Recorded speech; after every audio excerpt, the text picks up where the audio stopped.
En 1994, des groupes de Cubains ont pris la fuite pour la grande traversée vers la Floride. Depuis une vingtaine d'années, ils sont ainsi des milliers à fuir vers les États-Unis dans l'espoir d'y trouver une vie meilleure. La plupart du temps, ils embarquent à bord de bateaux de fortune, d'embarcations de fortune, souvent fabriquées à partir de chambres à air de camions.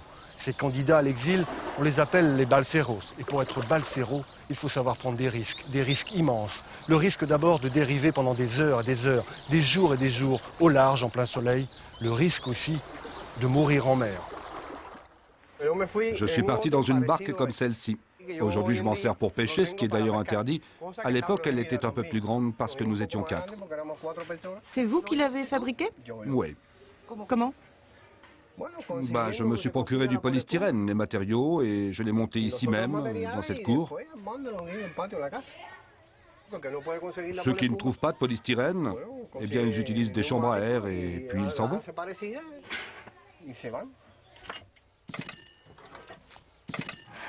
À 37 ans, Adalberto est ce qu'on appelle à Cuba un balsero, de l'espagnol balsa, la chambre à air. À 2 reprises, il a tenté de gagner la Floride, située à 150 km des côtes cubaines, en vain. Alors voilà comment on s'installe. L'autre se met en face, et puis on rame, on rame. Après, c'est la volonté de Dieu. Il t'arrête où tu arrives. Mais il ne faut pas arrêter de ramer.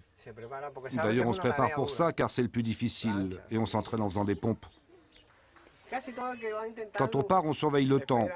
En général, c'est plutôt en été, à partir de mars-avril, pour profiter du vent qui souffle vers le nord. Bien sûr que j'avais très peur.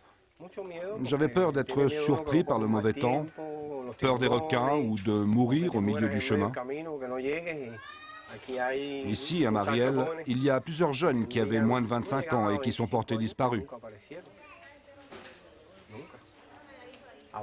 Adolfo, par exemple, qui travaillait comme moi, il a disparu. Le fils de Juan le Barbu, Perequito, aussi. Ils ont disparu en mer. Ici, il y a toujours des gens qui essaient de partir. C'est devenu un point de référence pour les sorties illégales vers les États-Unis. Adalberto habite près du port de Mariel, situé à une trentaine de kilomètres de la Havane. Par 2 fois, le village a défrayé la chronique. En 1980, plusieurs milliers de Cubains se réfugient dans l'ambassade du Pérou pour demander l'asile politique. Fidel Castro ouvre les vannes, 20 000 candidats à l'immigration rejoignent la Floride depuis le port de Mariel.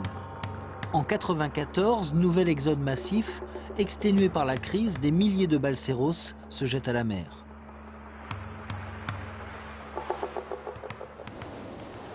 Parmi eux, José Luis, 28 ans, qui a fait sa première tentative à l'âge de 17 ans. J'ai essayé 7 fois de partir, mais je n'ai jamais réussi à fouler le sol américain. La traversée est très difficile car le courant est très fort. Tu peux être renversé par une vague ou perdre toutes tes rames. Et puis il y a la chaleur, le soleil est très fort. À force d'être exposé, ça te provoque des brûlures très graves. Regardez, ça vient de ma dernière tentative, où je suis resté 9 jours et demi en mer. J'ai toujours les marques. J'étais parti avec une copine qui, au bout de 6 jours, a pété les plombs de désespoir. Elle a fait une crise de nerfs, elle s'arrachait les vêtements en criant. J'ai dû m'arrêter de ramer pour la maintenir par le cou, comme ça, pendant 2 heures. Et à force de lui parler, j'ai réussi à la calmer.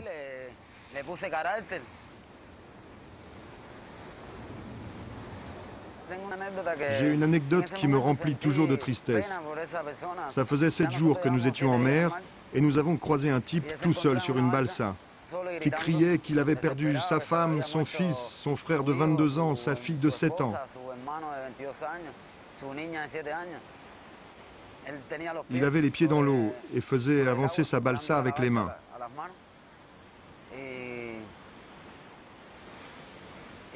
Puis à un moment, il a été en quelques secondes comme aspiré. C'était un requin.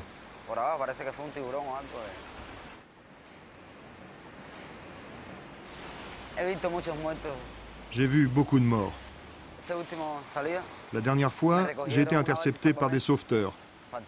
Il restait 8 à 9 000 pour arriver en Floride.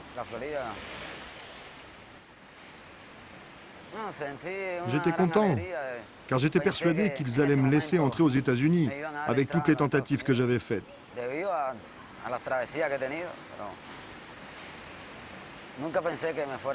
Je n'ai jamais pensé qu'ils allaient me rapatrier pour me mettre dans un camp de concentration sur la base navale de Guantanamo. Cette mer, c'est un peu ma prison. Partir légalement pour Miami n'est pas simple. Premier obstacle, obtenir un visa. Les États-Unis n'en accordent que 20 000 par an. Deuxième obstacle, réunir les 900 $ pour payer les papiers et le billet d'avion. Reste l'immigration clandestine, encouragée par Washington. D'après la loi, tout Cubain qui parvient à mettre les pieds aux États-Unis obtient automatiquement la nationalité américaine. Un traitement de faveur que font chèrement payer les autorités cubaines à tous ceux qui ratent leur sortie. La première fois, je me suis préparé pour partir et la police l'a su. Elle m'a arrêté et m'a amené à la Villa Marista, le siège de la sécurité d'État à La Havane. J'ai recommencé. Mais cette fois, je suis parti avec 3 autres jeunes. Nous avons été arrêtés par les gardes-côtes et nous avons été conduits de nouveau à la Villa Marista. Après 6 mois de détention, nous avons été jugés. 2 ont été libérés car c'était leur première tentative. Quant à moi et un copain, nous avons été condamnés à 1 an de prison parce que nous étions récidivistes.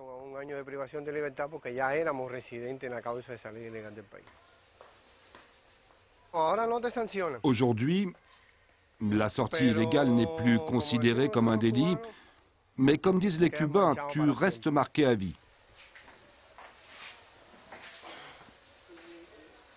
Je voulais partir, car je n'étais pas et je ne suis toujours pas d'accord avec le système qui existe dans mon pays.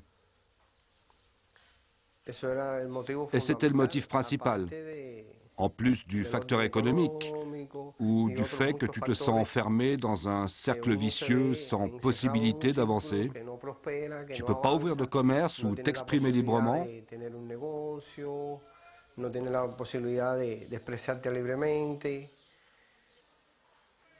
En fait, je ne me sens pas libre car ici à Cuba, il y a un parti unique qui contrôle tout.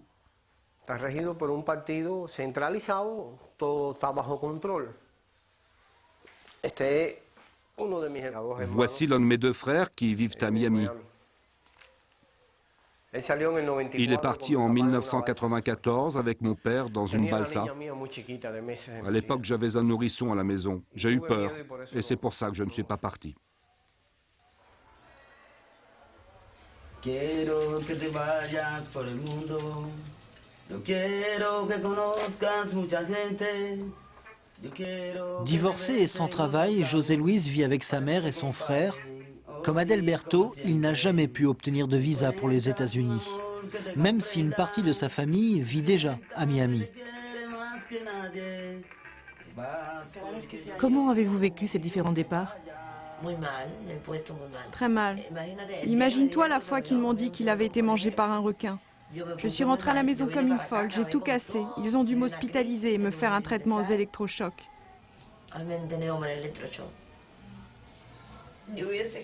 Bien sûr, j'aurais préféré que nous puissions vivre tous les 3 ensemble. Mais vraiment, je préfère qu'il parte. Car s'il reste, il finira par faire des bêtises.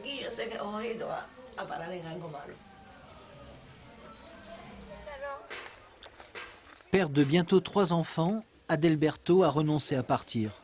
Pourtant, depuis 10 ans, il n'a plus le droit d'exercer son métier de soudeur. Pour survivre, il travaille au noir. Je suis considéré comme pas fiable, alors il ne me donne pas de travail. Heureusement que j'ai de la famille aux États-Unis. Grâce à son aide, j'arrive plus ou moins à survivre.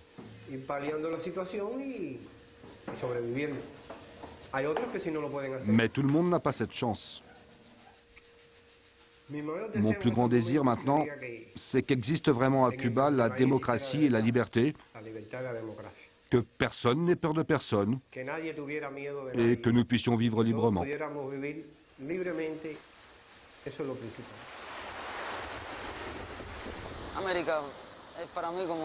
L'Amérique, c'est un peu un rêve. C'est un pays libre où tu peux prendre un avion pour aller dans un autre pays.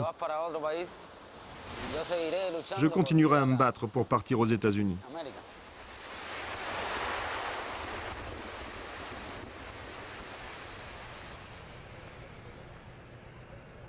À bientôt et bon vent!